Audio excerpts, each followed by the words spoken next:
Mr. Chairman, welcome back. Good to see you. Thanks so much for having me. You've hit the ground running. We've talked about this on the podcast, on our Y'all Takes podcast. You're making changes within the party. You're splitting up the responsibilities for headquarters between three cities, Austin, Dallas, and Houston. But let me ask you about the news that's been out there. 7 of the 9 paid employees for the party have announced they're leaving the party, is what I understand here. Only a handful of job openings. Who's going to run these offices? Well, those numbers aren't entirely accurate, but here's what I'll say. Anytime you have change in an organization, it's going to be a little hard. But in an off year is the time to do it. No one is sitting at home right now thinking, if the Texas Democratic Party would just keep doing things the way they're doing it, we're on track for success.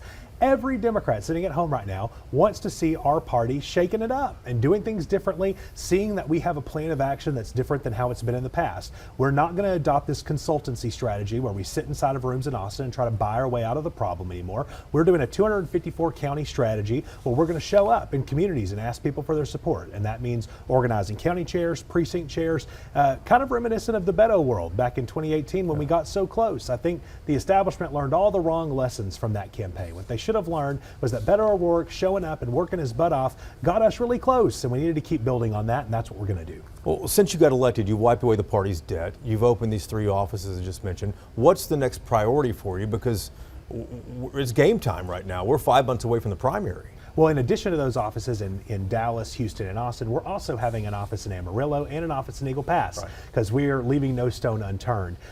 What's next is us being really granular in the way we focus.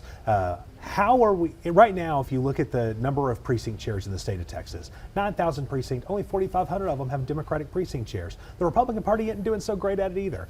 I think that we should be laser focused on how do we fill those seats? How do we make sure that every community in this state has a Democratic activist that's talking to their neighbors about what we stand for? We have let Republicans define who we are. We've chased them around the state like a lost puppy, talking about the issues that they want to talk about. What we want to talk about as a party and what defines us as a party is how does the little guy get his fair seat at the table? Think of Texas greats like Senator Yarborough, who used to say, you got to put the jam on the lower shelf to make sure the little guy can reach it.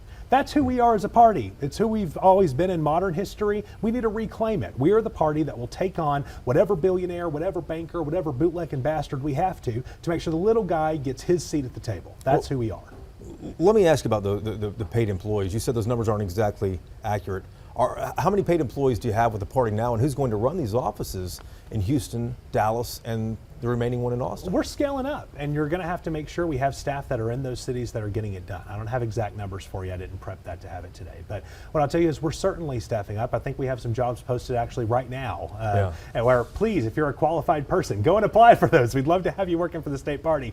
We're building a juggernaut that's going to operate all across the state, not just in the urban city centers. Well, how do you do that? If you guys are kind of hitting the reset button right now, and we're in the middle of the game heading into the primary election in 5 months, how do you become that juggernaut? Well, you know, filing starts in November, filing closes in December. We still have a primary election, and I'll remind people who may not be familiar, but I'm the chief filing authority for the Democrats in Texas, so we don't involve ourselves in primaries. So we have quite a runway to start pulling this coordinated campaign together, building the team that we need to. The best time to do it, I think, is in an off year, and we're running out of runway in an off year to do it. So we need to do it quickly so that whenever we hit the ground running in January, February, March of next year, we're full steam ahead. We're not spending all of our time trying to figure out who's sitting in what chair. We're staffed up, we're ready to go. That's how we're setting ourselves up for success. How are the 3 offices changing strategy for you?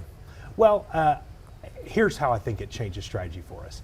In the past, if you operate everything that you're doing out of one area, which has been Austin for us, that area gets a lot of love, and we've seen the output of that, I think, in the state. Travis County and Austin has been huge in delivering vote totals for Democrats.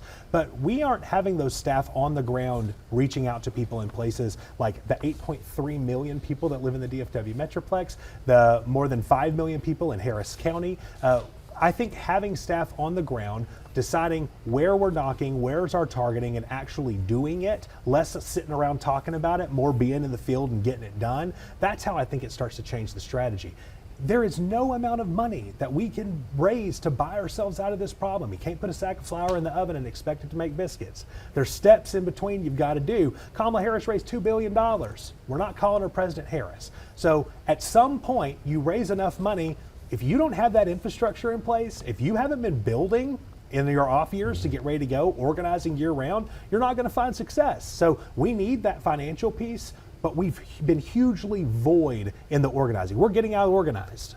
Can you have that infrastructure in place though by next year? Absolutely. You can? Absolutely. How so? I mean, it's there are job openings right now. I think 9 job openings on your website. But if there's turnover and you're starting new offices, it takes a while to spin these things up, doesn't it? Well, of course it does. We're more than a year away from the election. And we have organizers and grassroots folks all around the state right now that are already cranking and doing it without the party. I think it's time for us to start putting this umbrella together for everyone to operate underneath and say, we're on a team together, moving in the same direction. Doesn't matter if you are Henry Cuellar or you're Jasmine Crockett, we all are in the Democratic wing of the Democratic Party, moving in the same direction to win elections.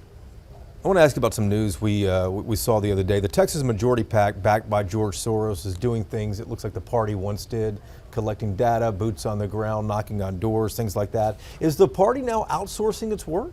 No, absolutely not. But it is awesome whenever we have partners that are willing to come in and help resource what we're doing. Of course, money isn't everything, as I said earlier, but it is a big piece of the puzzle. And Texas is a very large, expensive state to operate in. So you have to have money to play, obviously. But is the Texas Majority PAC doing any work at all for the state party? We're all going to be coordinating together. We're legally allowed to do to make sure that we're delivering results. They're going to have some components that they're doing on their own. We're going to have components we're doing on our own. There are going to be times where we come together in a coordinated fashion. Everywhere that I am able to do it, I'm happy to do it because I want to make sure we're operating on a team and we're not shutting people out. It's silly to have all of these different groups operating independently of one another in the state. We should all be in the same funnel where we're allowed to do it and coordinate to make sure we're not duplicating efforts. There's been a lot of duplication on the Democratic side in this state.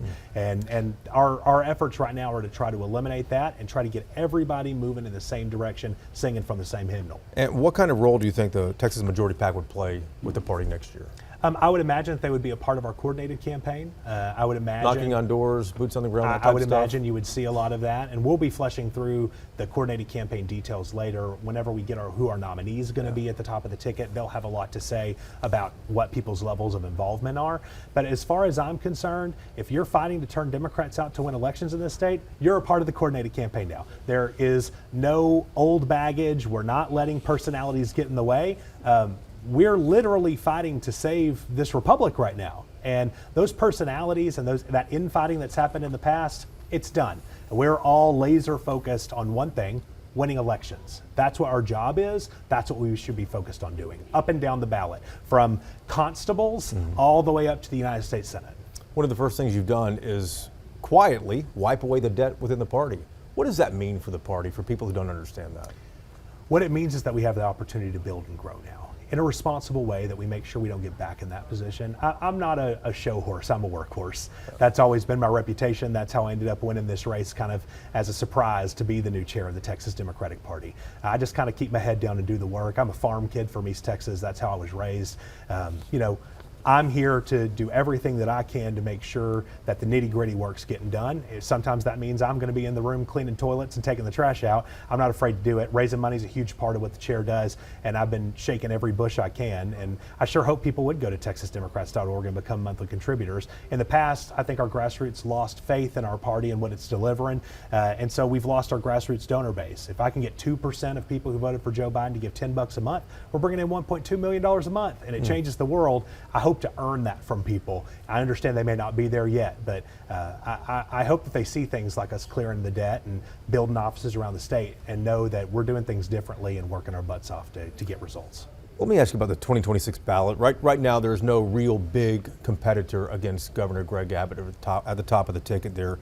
Democrats running for U.S. Senate, James Tallarico, Colin Allred, polls show them both trailing the Republicans in the race. Where do you see wins for Democrats next year? Well, let's complete that sentence there for a second. You see Tallarico and Allred trailing for Senate by one of them by 1 point and one of them by 2 points, which is in the margin of error. So I think the Senate seat, you certainly see some Is that really in play? Do you think it is? Without a doubt, I think that's in play. Not only because we have awesome candidates that are stepping up, not only because the Republicans are going to nominate a certified garbage person as their nominee in Attorney General Ken Paxton, but also because Americans have now seen what Donald Trump's offering them. He promised them he was going to make things more affordable on day one. Well, here we are, months later, and life's more expensive than it was. They sold you a false bill of goods. And at some point, you can't keep hiding from that.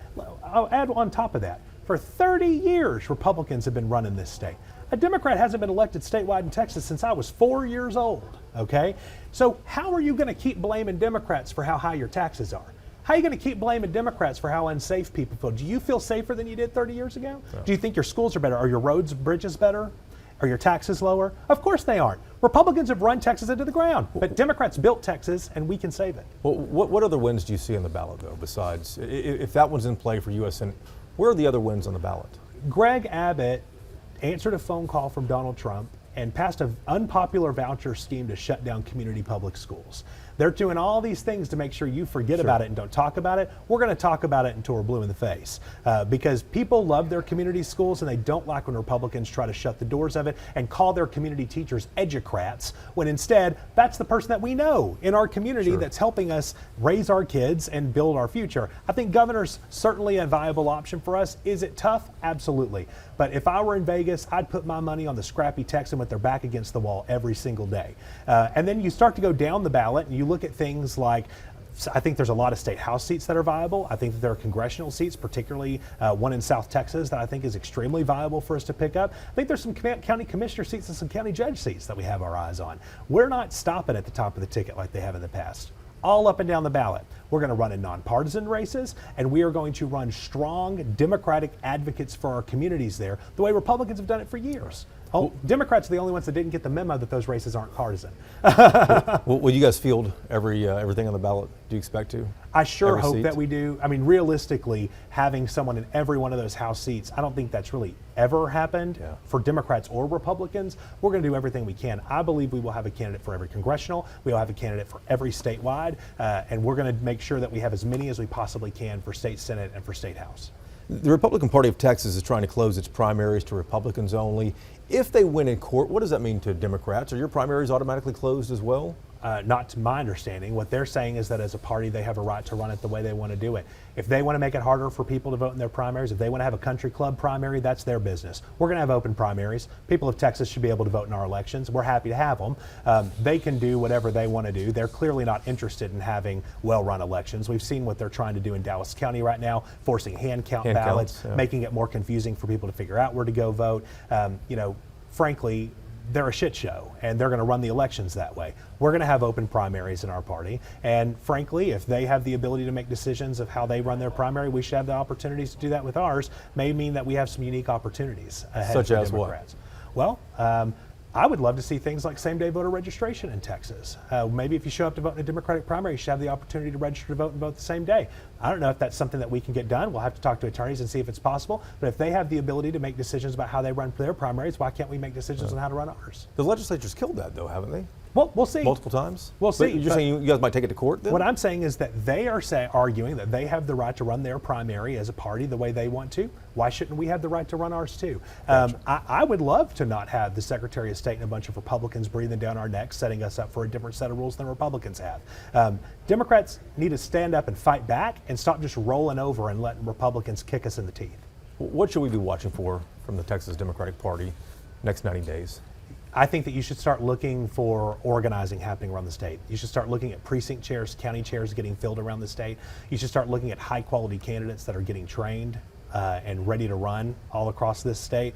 We're building the groundwork for what a successful election cycle is going to look like. And it's going to be a groundswell of working class people all across this state stepping up to take their country back, sick and tired of a bunch of billionaires telling them what they can and can't do.